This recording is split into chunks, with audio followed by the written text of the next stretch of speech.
Hi friends, ನೀವು ನೋಡ್ತಾ ಇದ್ದೀರಾ sari story and welcome to my channel. ಇವತ್ತಿನ ಸ್ಯಾರಿ ಸ್ಟೋರಿಯಲ್ಲಿ ಒಂದು ಬ್ಯೂಟಿಫುಲ್ ಮೈಸೂರು ಸಿಲ್ಕ್ ಸೀರೆ, rani pink colour and green colour border, ಒಂದು ಒಳ್ಳೆ ಕಾಂಟ್ರಾಸ್ಟ್ ಅಲ್ಲಿರುವಂಥ ಸ್ಯಾರಿ. ರಾಣಿ ಪಿಂಕ್ ಕಲರು ನಮಗೆ ಬೇರೆ ಯಾವುದೇ ಸೀರೆಲ್ ಉಟ್ಕೊಂಡ್ರು ಯೂಶ್ವಲಿ ಚೆನ್ನಾಗೇ ಕಾಣಿಸುತ್ತೆ. ಅಷ್ಟೊಂದು ಒಳ್ಳೆ ಕಲರು. ಯಾವ ಕಾಂಪ್ಲೆಕ್ಷನ್ ಇರೋ ಲೇಡೀಸ್ ಉಟ್ಕೊಂಡ್ರು ತುಂಬಾನೇ ಚೆನ್ನಾಗಿ ಕಾಣಿಸುವಂಥ ಒಂದು ಕಲರ್ ಅಂದರೆ ರಾಣಿ ಪಿಂಕ್. ಅದರಲ್ಲಿ ಒಂದು ಒಳ್ಳೆ ಕಾಂಟ್ರಾಸ್ಟ್ ಇದ್ರೆ ಸೀರೆ ಅಂತೂ ಇನ್ನೂ ರಿಚ್ ಲುಕ್ ಆಗಿರತ್ತೆ. ಸೆರಗನ್ನ ತೋರಿಸ್ತಾ ಇದ್ದೀನಿ. ಎಲ್ಲ ಮೈಸೂರು ಸಿಲ್ಕ್ ಸೀರೆಗಳಲ್ಲಿ ಇದೇ ತರ ಕಡ್ಡಿ ಪಲ್ಲು ಅಂತ ಬರುತ್ತೆ. ಸೆರಗು ಆಲ್ಮೋಸ್ಟ್ ಇದೇ ತರ ಇರುತ್ತೆ. ನೋಡ್ತಾ ಇರ್ಬೋದು ನೀವು. ನನ್ನ ಪ್ರೀವಿಯಸ್ ವಿಡಿಯೋಸ್ ಅಲ್ಲಿ ತೋರಿಸಿರೋ ಸ್ಯಾರಿಗಳಲ್ಲೂ ತೋರಿಸಿದ್ದೀನಿ. ಬಾರ್ಡರ್ದು ಒಂದು ರಿಚ್ನೆಸ್ ನೋಡ್ತಿದ್ದಂಗೆನೆ ಗೊತ್ತಾಗುತ್ತೆ. ಕೈಯಲ್ಲಿ ನಾನು ಹಿಡಿದು ತೋರಿಸ್ತಾ ಇದ್ದೀನಿ.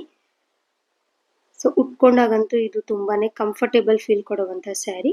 ಸೊ ಸ್ಯಾರಿನ ಕಂಪ್ಲೀಟ್ ಆಗಿ ಒಂದ್ಸಲ ತೋರಿಸ್ಬಿಡ್ತೀನಿ ನೋಡಿ. ಇವಾಗ ನೀವು ನನ್ನ ಹಳೆ ವಿಡಿಯೋಸ್ ಎಲ್ಲ ನೋಡಿದೀರಾ. ನಾನು ತುಂಬಾ ಸೀರೆಗಳನ್ನ ತೋರಿಸಿದ್ದೀನಿ. ನಿಮ್ಗೆ ಒಂದು ಚಾಲೆಂಜ್ ಅಥವಾ ಕ್ವೆಶನ್ ಏನು ಅಂದ್ರೆ, ಈ ಸೀರೆ KSIC ಸೀರೆನಾ ಅಥವಾ ಮೈಸೂರು ಸಿಲ್ಕ್ ಕ್ರೇಪ್ ಸೀರೆನಾ ಅಂತ ನೀವು ನಂಗೆ ಹೇಳಬೇಕು.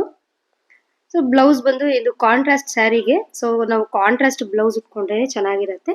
ಈ ಬ್ಲೌಸ್ನ ನಾನು ಆಲ್ಮೋಸ್ಟ್ ಬ್ಯಾಕ್ ಅಲ್ಲಿನೂ ಡಿಸೈನ್ ಮಾಡಿಸಿಲ್ಲ, ಬುಟ್ಟ ಬುಟ್ಟ ಅಷ್ಟೇ ಮಾಡಿಸಿದ್ದೀನಿ. ಸ್ಲೀವ್ ಅಲ್ಲಿ ಕಂಪ್ಲೀಟ್ ಆಗಿ ಡಿಸೈನ್ ಮಾಡಿಸಿರುವಂತ ಬ್ಲೌಸ್ ಇದು. ಮತ್ತೆ ಈ ಬ್ಲೌಸನ್ನ ನಾನು ಸುಮಾರು ಸೀರೆಗಳನ್ನು ಮ್ಯಾಚ್ ಮಾಡ್ತೀನಿ. ಈ ಮೈಸೂರು ಸಿಲ್ಕ್ ಸೀರೆಗಳ ಅಡ್ವಾಂಟೇಜೇ ಅದು. ಸುಮಾರು ಬ್ಲೌಸ್ಗಳನ್ನ ನೀವು ಅದಕ್ಕೆ ಕಾಂಟ್ರಾಸ್ಟ್ ಮಿಕ್ಸ್ ಅಂಡ್ ಮ್ಯಾಚ್ ಮಾಡಿ ಹಾಕೋಬಹುದು. ನಿಮ್ಗೆ ಎಲ್ಲೂ ಏನು ಆಡ್ ಲುಕ್ ಅನ್ಸಲ್ಲ. ಅಷ್ಟೊಂದು ಒಳ್ಳೆ ಸೀರೆಗಳು ಇದು. ಈ ವಿಡಿಯೋ ನಿಮ್ಗೆ ಇಷ್ಟ ಆಗಿದ್ರೆ ಲೈಕ್ ಮಾಡಿ, ಶೇರ್ ಮಾಡಿ, ಕಮೆಂಟ್ ಮಾಡಿ. ಮತ್ತೆ ಯಾರೆಲ್ಲ ನನ್ನ ಚಾನೆಲ್ನ ಸಬ್ಸ್ಕ್ರೈಬ್ ಮಾಡದೆ ನೋಡ್ತಿದ್ದೀರಾ, ಪ್ಲೀಸ್ ಸಬ್ಸ್ಕ್ರೈಬ್ ಮಾಡ್ಕೊಳ್ಳಿ. Thank you for watching.